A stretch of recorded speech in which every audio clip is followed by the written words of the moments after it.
몽고메리의 소설 빨간 머리엔 제 24장 스테이시 선생님과 아이들의 작은 연주회.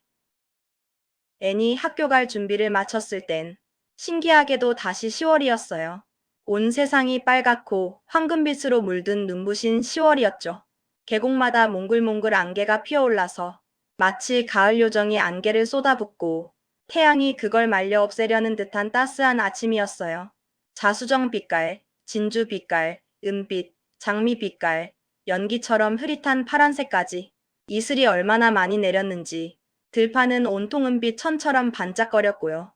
숲에는 낙엽이 수북이 쌓여서 바스락거리는 소리를 내면서 뛰어놀기 딱 좋았어요. 자작나무가 늘어선 오솔길은 노란색 차양이 드리워져 있었고 고사리들은 하나같이 바싹 말라갈색으로 변해 있었죠.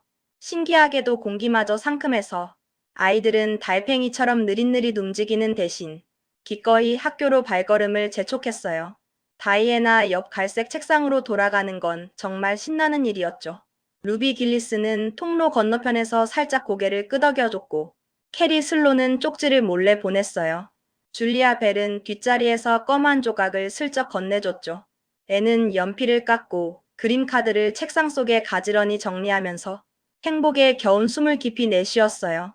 인생은 정말 흥미진진하구나. 애는 그렇게 생각했어요. 새 선생님을 통해 애는 또 한 명의 소중한 친구를 얻게 되었어요. 스테이시 선생님은 밝고 따뜻한 마음을 가진 젊은 선생님이었는데 아이들의 사랑을 듬뿍 받는 특별한 재능이 있었죠. 아이들의 마음속에 숨겨진 가능성을 이끌어내는 능력도 뛰어났고요. 애는 스테이시 선생님의 긍정적인 영향을 받으면서 꽃처럼 활짝 피어났어요. 매튜와 마릴라에게 학교 공부와 목표에 대한 열정적인 이야기를 신나게 쏟아냈죠. 마릴라, 저는 스테이시 선생님을 정말 좋아해요. 정말 멋진 숙녀분이시고 목소리도 얼마나 상냥하신지 몰라요. 제 이름을 발음하실 때 꼭 이를 붙여서 애니라고 불러주시는 것 같아요. 오늘 오후에는 낭송 시간이 있었는데요. 제가 스코틀랜드의 여왕 메리를 낭송하는 걸 마릴라가 들었어야 했는데 정말 온 마음을 다해서 낭송했거든요. 루비 길리스가 집에 가는 길에 그러는데 제가 이제 아버지의 팔로 내 여자의 마음이여 잘 있거라라는 부분을 낭송할 때 너무 소름이 돋았대요. 그럼 언젠가 헛간에서 나한테도 한번 낭송해주는 건 어떻겠니? 매튜가 빙긋 웃으면서 말했어요. 물론 해드릴게요. 애니 곰곰이 생각하면서 대답했어요. 하지만 그때만큼 잘할 자신은 없어요. 온 학교 아이들이 제 말에 숨을 죽이고 집중하는 것처럼 신나는 분위기는 아닐 테니까요. 말일 나의 심장을 먹게 할 만큼 감동을 줄 순 없을 거예요. 린드 아주머니가 지난 금요일에 남자아이들이 벨 언덕의 아주 큰 나무 꼭대기까지 올라가서 까마귀 둥지를 찾는 걸 보고 혼쭐이 났다고 하더라. 말일 나가 못마땅한 표정으로 말했어요. 스테이시 선생님이 그걸 부추긴다는 게 난 도무지 이해가 안 돼. 하지만 자연 연구를 하려면 까마귀 둥지가 꼭 필요했는걸요. 애니 신이 나서 설명했어요. 그날은 특별히 야외 학습을 하는 날이었거든요. 야외 학습은 정말 재미있어요, 마릴라. 스테이시 선생님은 모든 걸 얼마나 아름답게 설명해 주시는지 몰라요. 야외 학습 시간에는 작문 숙제도 하는데 제가 제일 잘하는 게 바로 작문이에요. 그걸 내 입으로 자랑하다니 뻔뻔하구나. 그런 칭찬은 내 선생님이 해야 하는 거란다. 하지만 스테이시 선생님이 직접 말씀하신 걸요, 마릴라. 그리고 저는 정말 자랑하려는 게 아니에요. 제가 기하학은 완전 젬병인데 어떻게 자랑할 수 있겠어요?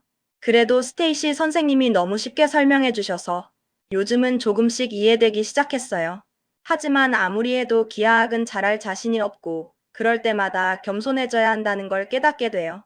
그래도 저는 작문이 제일 좋아요.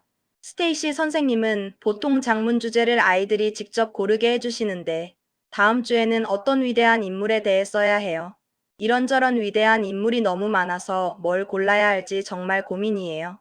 죽고 나서 누군가가 저에 대해 글을 써준다면 얼마나 좋을까요? 아, 저는 정말 위대한 사람이 되고 싶어요.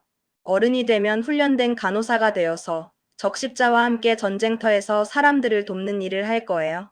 물론 해외 선교사가 될 수도 있겠지만요. 선교사는 정말 낭만적인 직업 같아요. 하지만 선교사가 되려면 마음씨가 아주 착해야 하는데 그게 좀 걸리네요. 아, 그리고 저희는 매일 아침 체조도 해요. 몸을 예쁘게 만들고 소화도 잘 되게 해준대요. 소화는 무슨 놈의 소화? 말일 나는 체조가 다 헛소리라고 생각했어요. 하지만 11월에 스테이시 선생님이 제안한 계획 앞에서는 모든 야외 학습, 낭송 시간, 체조 시간이 빛을 잃고 말았어요. 스테이시 선생님은 에이벌리 학교 학생들이 크리스마스 밤에 강당에서 공연을 열어서 학교 깃발을 사는데 도움을 주자는 멋진 아이디어를 낸 거예요. 학생들은 모두 신이 나서 이 계획에 찬성했고 곧바로 공연 준비가 시작되었어요. 말일 나는 못마땅해 했지만 앤셜리만큼 마음과 영혼을 다해 이 일에 뛰어든 사람은 없었을 거예요. 말일 나는 그게 다 쓸데없는 짓이라고 생각했거든요. 그건 그냥 머릿속에 잡동사니만 채우고 공부해야 할 시간을 낭비하는 짓이야. 말일 나가 투덜거렸어요.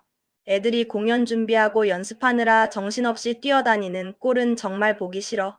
애들을 뽐내고 잘난 척하게 만들고 괜히 돌아다니기만 좋아하게 만든다고. 하지만 얼마나 좋은 일인데요. 애니 애원했어요. 깃발은 애국심을 키울 수 있다고요. 말일라. 내 머릿속엔 애국심 같은 건 눈곱만큼도 없을 거다. 다들 그냥 신나게 놀고 싶을 뿐이겠지. 하지만 애국심도 기르고 재미도 느낄 수 있다면 얼마나 좋아요? 물론 공연을 준비하는 건 정말 신나는 일이에요. 저희는 6개의 합창을 할 거고 다이애나는 멋진 독창을 할 거예요. 저는 2개의 재밌는 연극에 출연하는데 하나는 소문 억제 협회이고 다른 하나는 요정 여왕이에요. 남자아이들도 연극을 할 거고요. 그리고 제가 2개의 낭송을 맡았어요. 마릴라. 생각만 해도 너무 떨리지만 기분 좋게 짜릿한 떨림이에요. 마지막에는 믿음, 소망, 사랑이라는 장면극을 할 거예요. 다이애나와 루비와 저는 모두 하얀 옷을 입고 머리를 길게 늘어뜨릴 거예요. 저는 손을 이렇게 모으고 눈을 위로 뜬 소망 역할을 맡았어요. 저는 다락방에서 낭송 연습을 할 거예요. 제가 신음하는 소리를 내도 너무 놀라지 마세요. 하나에서는 정말 가슴 찢어지는 신음을 해야 하는데 예술적으로 훌륭한 신음을 만들어내는 건 정말 어렵거든요. 마릴라. 조지 파이는 자기가 원하는 역할을 못 맡아서 엄청 삐쳤어요. 자기는 요정 여왕 역할을 하고 싶었대요. 하지만 그건 말도 안 되잖아요. 누가 조지처럼 뚱뚱한 요정 여왕을 본 적이 있겠어요? 요정 여왕은 날씬해야 하거든요. 제인 앤드루스가 여왕을 맡았고 저는 그녀의 시녀 중 한 명이에요. 조지는 빨간 머리 요정도 뚱뚱한 요정만큼이나 우스꽝스럽다고 말했지만 저는 조지가 뭐라고 하든 신경 안 써요. 제 머리에는 하얀 장미 화관을 쓸 거고 루비 길리스가 자기 슬리퍼를 빌려주기로 했어요. 저는 슬리퍼가 없거든요. 요정에게 슬리퍼는 꼭 필요하잖아요. 장화 씨는 요정을 상상할 수 있겠어요? 특히 앞코가 구리로 된 장화를요? 저희는 강당을 기어오르는 가문비나무와 분홍물 티슈 장미가 달린 전나무 문구로 장식할 거예요. 그리고 관객이 모두 자리에 앉으면 저희는 둘씩 짝을 지어 입장할 거예요. 에마 화이트가 오르간으로 행진곡을 연주할 거고요. 아, 말일 나는 저만큼 열광하지 않겠지만 그래도 제 작은 애니 잘 해내길 바라시죠? 내 소원은 내가 얌전히 행동하는 것뿐이야. 이 소란이 다 끝나고 내가 다시 정신을 차리게 되면 정말 속이 시원하겠다. 요즘 내 머릿속은 연극이니, 신음소리니, 장면극이니 하는 것들로 가득 차 있어서 아무짝에도 쓸모가 없어. 내 혀가 아직 닳아 없어지지 않은 게 신기할 정도야. 애는 아쉬운 듯 한숨을 쉬고 뒤뜰로 나갔어요. 어린 초승달이 잎이 다 떨어진 포플러 가지 사이로 사과 빛깔 서쪽 하늘에서 반짝이고 있었고 매튜는 열심히 장작을 패고 있었어요. 애는 장작 패는 나무 토막에 걸터 앉아서 공연 이야기를 매튜에게 털어놓았어요. 매튜는 적어도 앤의 이야기를 잘 들어주고 공감해주는 사람이었으니까요. 꽤 괜찮은 공연이 될 것 같구나. 그리고 앤, 나는 내가 맡은 역할을 훌륭하게 해낼 거라고 믿는다. 매튜는 앤의 열정적이고 생기 넘치는 작은 얼굴을 내려다보며 빙긋이 웃었어요. 앤도 활짝 웃으면서 매튜에게 화답했어요. 둘은 정말 좋은 친구였고 매튜는 앤을 키우는 일과 아무 관련이 없다는 사실에 늘 감사했어요. 앤을 키우는 건 전적으로 말일 나의 몫이었죠. 만약 자신이 맡았다면 성향과 의무 사이의 잦은 충돌로 걱정이 많았을 거예요. 지금처럼 매튜는 마음껏 앤을 응석바지로 만들 수 있었으니까요. 말일 나의 표현을 빌리자면 말이죠. 그건 꽤 괜찮은 배치였어요. 때로는 약간의 격려가 세상의 모든 성실한 훈육만큼이나 많은 도움이 되기도 하니까요.